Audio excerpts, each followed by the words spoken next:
नमस्कार, आप देख रहे हैं SR टीवी न्यूज नेटवर्क और मैं हूं मनीषा श्रीवास आपके साथ। इस वक्त की मुख्य खबरें। खास मुलाकात।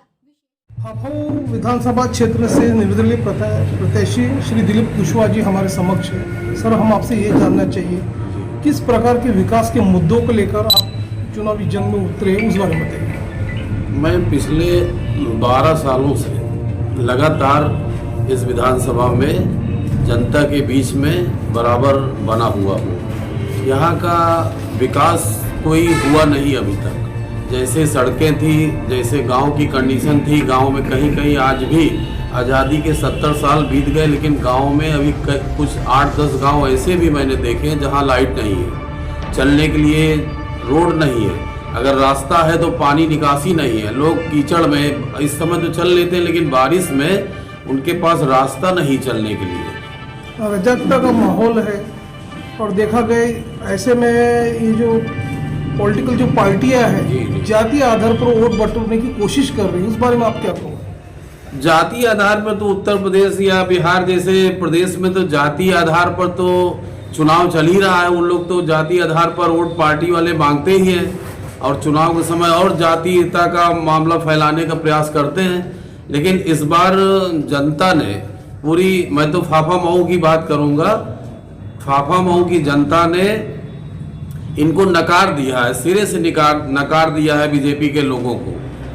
अब कोई मोदी और योगी की बात नहीं करता। यहाँ तक कि जो राष्ट्रीय पार्टी के कैंडिडेट हैं वो गांव में घुसने की हिम्मत नहीं जुटा पा रहे हैं। भाई, मैं तो निर्दलीय प्रत्याशी, मैं तो हर गांव पूर्वा जाके सभी डोर टू डोर सबसे मिल रहा हूँ, सभी जातियों के बीच में मैं जा रहा हूँ।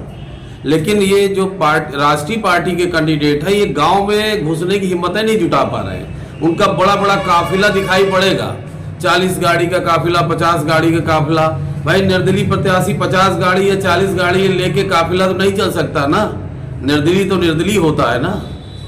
बेरोजगारी का ग्राफ दिन पर दिन बढ़ते जा रहा है। सुशिक्षित बेरोजगार को नौकरी नहीं है, नई कोई कंपनी, IT कंपनी आई नहीं, सॉफ्ट स्किल डेवलपमेंट नहीं है, तो आपका क्या प्रयास होगा? मेरा फाफा मऊ में प्रयास ये होगा कि नौजवानों को बेरोजगार, अगर सरकारी नौकरी उसको सरकार नहीं दे पाती है तो मैं प्राइवेट जॉब दिलाने का प्रयास करूंगा। प्राइवेट नौकरी लोगों को मिले, जो हमारे नए नए बच्चे हैं जो इंटर और ग्रेजुएशन के बाद बेचारे परेशान घूम रहे हैं, तो मैं उनके ऊपर विचार, मैंने अपने मैनिफेस्टो में ये बनाया है कि जो बेरोजगार बच्चे हैं उनको अगर सरकारी नौकरी सरकार जो वादा करके नहीं कर पा रही है, मैं प्राइवेट जॉब उनको दिलाने का प्रयास करूंगा। ऐसी कोई संस्था या कोई फैक्ट्री फाफा मऊ विधानसभा में लगवाने का प्रयास करूंगा जिसमें कि बेरोजगारों को नौकरी मिल सके, ना सरकारी मिले।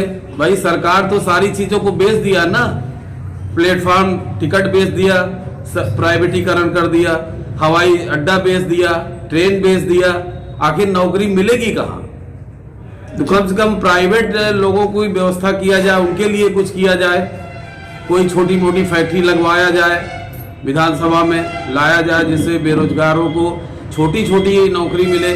भाई, बड़ी बड़ी पार्टियां वादा करती है कि हम लैपटॉप देंगे, स्मार्टफोन देंगे, लेकिन उससे बेरोजगारों की जीवन नैया नहीं पार होगी ना।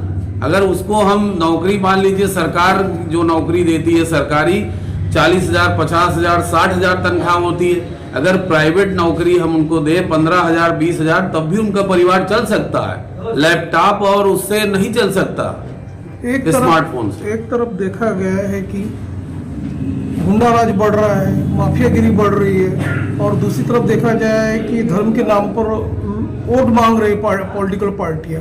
तो आपका स्पष्ट एजेंडा क्या है? एजेंडा क्या है भाई? देखिए, गुंडा राज और जो है अपराधीकरण है वो तो पीछे की भी सरकारों में बराबर होता रहा। ये जो सरकार चल रही है जो कह रही है कि हमने गुंडों को समाप्त कर दिया, गुंडे अपराधी जेल में है या तो प्रदेश छोड़ के भाग गए, ये आप लोग मीडिया के लोग हैं, आपसे छुपा नहीं है। टीवी पर कंटिन्यू बलात्कार की घटनाएं, हत्याएं, लूट डकैती वो बराबर चल रही है। प्रिंट मीडिया में, इलेक्ट्रॉनिक मीडिया में दिखाया भी जा रहा है, ऐसा नहीं है कि वो दिखाया नहीं जा रहा है, उसमें कोई कमी बेसी नहीं है। भाजपा सरकार ने जनता को कई प्रलोभन दिए, कई लालच दिया, फिर भी आज जनता की आंखें खुल गई है क्या कहेंगे इस बारे में कि जैसे भाजपा और कांग्रेस के बीच में आज आप प्रत्यक्ष हैं, क्या कहेंगे? जनता के साथ तो बेवकूफ बनाएगा। जनता को तो ये कहा गया कि 2 करोड़ बेरोजगार देंगे, हम शिक्षा देंगे, ये देंगे, तमाम चीजें। कहाँ बेरोजगार है? 2 करोड़ वादा हुआ था कि नौकरी देंगे, कहाँ 2 करोड़ लोगों को नौकरी मिल गई? सरकार ने कहाँ दे दिया? सरकार ने विकास के नाम पर सिर्फ जनता को गुमराह करने का काम किया है जनता को। एक तरफ प्रदेश में देखा गया है कि बड़ी बड़ी जो पॉलिटिकल पार्टियां हैं एक मैजिक फिगर की बात करती है कि हम इतने लेके आएंगे जी। तो इस बात से आप सहमत हो कि ये जो पॉलिटिकल पार्टी है सिर्फ एक लॉलीपॉप दे रही है? वो तो लॉलीपॉप हर चुनाव में आदमी देगा, लॉलीपॉप देगा, वही लॉलीपॉप दे रहे हैं, फिर दे रहे हैं। जहाँ काम बन गया उसके बाद सारी चीजें भूल जाता है। शिक्षा के नाम पे सरकार ने शिक्षित बच्चों को भी गुमराह किया है, क्या कहेंगे? भाई वो तो तमाम चीजें हैं। सरकार चुनाव के समय प्रलोभन देती है, लेकिन वो जमीन पे उतरता क्या है? जैसे हमारे फाफामऊ विधानसभा में देख लीजिए, लगभग 4 लाख वोटर हैं यहाँ। 150 ग्राम सभा, 4 लाख वोटर और 700 पुरवा होंगे। 150 ग्राम सभा के अंदर 700 पुरवा होंगे। एक ग्राम सभा में लगभग 8-10 पुरवा होते हैं। मैं तो 12 सालों से पुरवा डोर टू डोर घूमता हूँ, तो यहाँ महिला एक डिग्री कॉलेज नहीं है, महिलाओं के लिए कोई डिग्री कॉलेज नहीं है। 4 लाख की आबादी है, ये 48 किलोमीटर के दायरे में ये विधानसभा है, लेकिन महिलाओं बच्चियों के लिए पढ़ने के लिए उनको 30 किलोमीटर 40 किलोमीटर जाना पड़ेगा।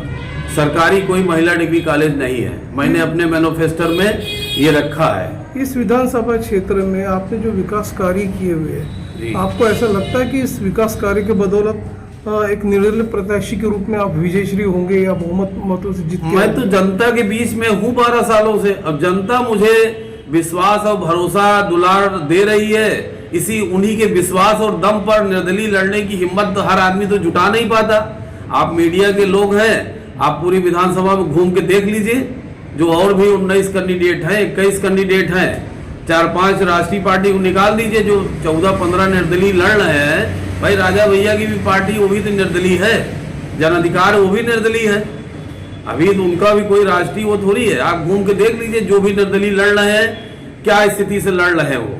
मतदाताओं को आप एक वोट अपील कीजिए अपने नाम से, आप नाम बोल के एक अपील कीजिए आप। मैं फाफामऊ विधानसभा की मतदाताओं को अपील करना चाहूँगा कि आने वाली 2027 को वो ज़्यादा से ज़्यादा मतदान करें, अपने मत का प्रयोग करें और अपने सूझ और बूझ, बुद्धि और विवेक का काम करें।